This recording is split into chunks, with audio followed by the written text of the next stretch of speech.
Are you guys translating those increased margins also to the IBDs at the same time? 100%, 100% that. Sparky's had a 20-year relationship with all these stores and done a great job of products that sell and are in stock and sell well and have good margins. Why would this deal make any sense to any of us if we were going to stop that happening? And we've actually spent a lot of time and money over the years putting really good software and systems and logistics in, and we're really kind of proud of that. Ron kind of saw that and he was like, can I go and build that myself because I need it in the future? Or how about I just partner with these dudes who've already got it? We're cutting out the duplications of costs, essentially, right? So Yeah. we have warehouses. Sparky's used to have a warehouse. There's this guy doing the same job that we already do. And if you can combine it, there's like a ton of savings you can make. 2023, Ron was going to Germany, I think for the Freedom Awards or something. And he was like, oh, I'm going to come to the EME message. And we'd obviously known him. Actually, only known him for a few years, really, since we opened in the US, even though we'd sold his products from day one. And we knew him from UG. We didn't know him, but we bought UGP from him and loved that stuff. But we were just kids then. Probably just annoying kids at the track. But like, but yeah, he was like, emailed, and he's like, I'm going to come to Europe. I might come to the UK, but I'm really just going to Germany. Do you want to come over? And obviously the awards were in Cologne near our warehouse. So we're like, yeah, we'll just come and hang out with you there for a few days. And I think Mark got sick, actually, so it was just me that went. We had an ankle operation then. Oh, yeah, that was it. Yeah. So it was just me that went in the end. And we hung out. And we literally just hung out, like drinking beers and stuff, like talking about BMX for a couple of days. We stayed in the same hotel and he hung out with his distro and I went separately to our warehouse. And then, yeah, got a call from him like a little while late, like weeks or days later. And he's obviously had this idea in his head for a while. He was like, well, how about we partner up? Which was a crazy phone call. I was like, whoa, like surprising, but like super interesting. So we just spent some time like really talking about, I don't know, like all the savings we could make, all the opportunities it would create. Also just about like the story that it would create, like how people would talk about it, how it would be perceived.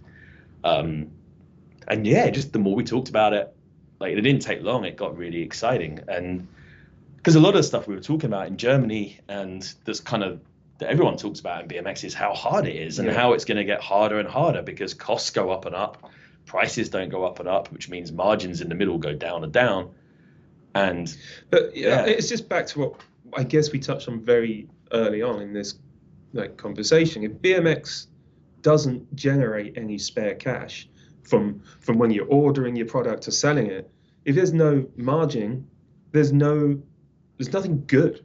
So all the good stuff that's happened in BMX has been from BMX companies making money and investing it by doing teams, comps, all that good stuff that we all love to do. Yep. But if it's not making any money, doesn't exist, and it just becomes a commodity, and you may as well just buy whatever it is what you want from your bike direct from the factory in Taiwan or whatever, and unbranded, no stickers, no team, and you go and ride your bike. And that's just not really going to be that cool. That's a valid point too, right? So like it needs to make some money, and everyone needs to do this, and like, everyone in the industry somehow needs to make some money because there isn't any in it right now. Yep. And then yeah, let's just hope it's the good guys to do good stuff with it.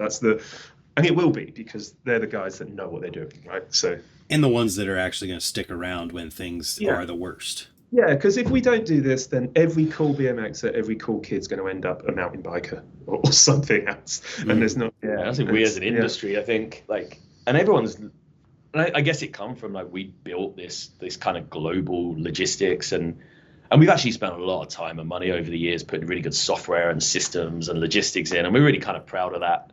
Like it's dialed, orders come in, they go out, we can ship a lot of stuff, we have global marketing, logistic, all that kind of stuff. Even though we're a small BMX company, we've concentrated on tech, I guess, a little bit. And Ron kind of saw that and he was like, can I go and build that myself because I need it in the future, or how about I just partner with these dudes who've already got it? And I guess that's where he come from. And we've always loved Ron as well. He's the nicest, coolest, most interesting dude to hang out with. Yeah.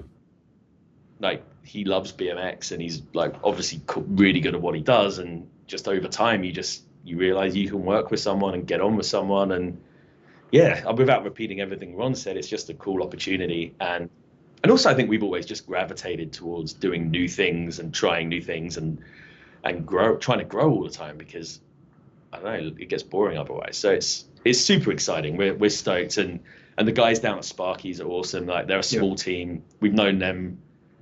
I don't know, like some of them we've just known through like Ryan Scher as being a pro rider who we looked up to. He rode back to Hastings too, right? He did a freaking turn down on the same jump. Like, what?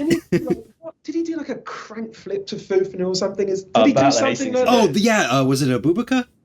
Oh, it may have been. Yeah. It was a Bubaka on the freaking sub. Yeah. And he didn't even want to ride. Trey basically talked to him.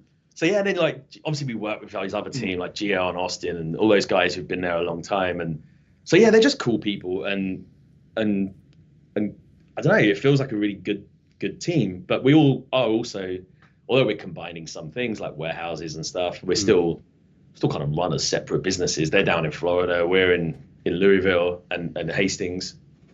So yeah, it's interesting. It's super cool. Yeah, it just makes complete sense, and hopefully we get to work. We obviously already work with a lot of brands at different levels around the world, and we'd like to work and partner with more people in various ways, and BMX to work together for everyone's good, I guess. Yeah, and I guess it's just we're cutting out the duplications of costs, essentially, right? So we have warehouses. Sparky's used to have a warehouse. There's this guy doing the same job that we already do, and if you can combine it, there's like a ton of savings you can make for free almost, right? So even just negotiating with like FedEx or UPS, we're now a bit bigger, and not having to pay an extra Shopify license or whatever.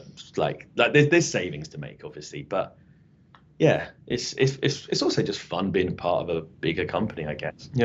Yeah, I guess, talking about the savings thing, I was just getting ready to ask, like, what are some of the benefits that you guys see out of the deal with it?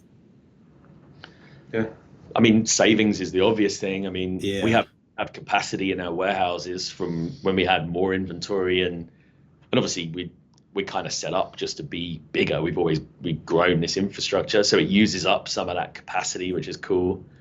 And like there's just been able to work with good people to make things more efficient, and been to have more marketing dollars to grow the brands and everything else. There's lots of benefits, and it's just more interesting as well. It just makes life more. It's another challenge.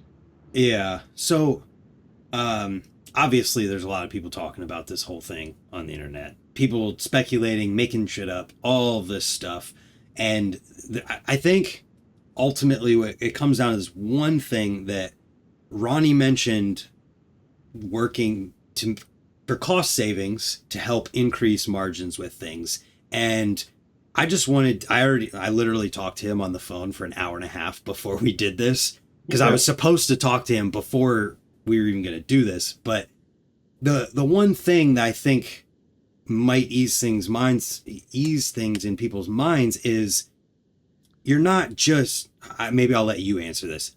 Are you guys translating those increased margins also to the IBDs at the same time? 100% that. So what we want is, if there's less steps in the chain and we have a centralized warehouses, which maybe, so before Ronnie would have to say Germany, for instance, he'd make the stuff, he'd sell it to a distro in Germany, then they make a cut and they sell it on.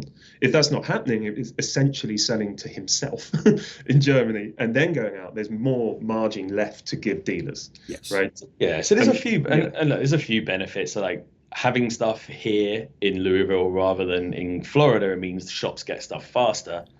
When price lists come out, like the goal is always to give shops who support it a higher margin.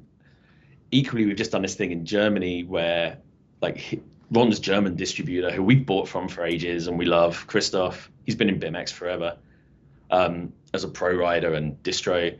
He's actually working we set up Sparky's Europe, and he's working for that now, and we're effectively self-distributing our own brands, which means Christoph's not renting a warehouse and paying taxes or property taxes and other overheads.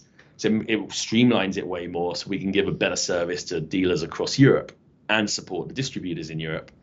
And there's lots of kind of efficiency stuff. And I guess, like, look, we love BMX shops. I know, like, sometimes we're kind of made out to be some kind of like hate the shops, but well, firstly, we are a BMX shop. We've always loved loved good BMX shops, the ones that put back in and support it.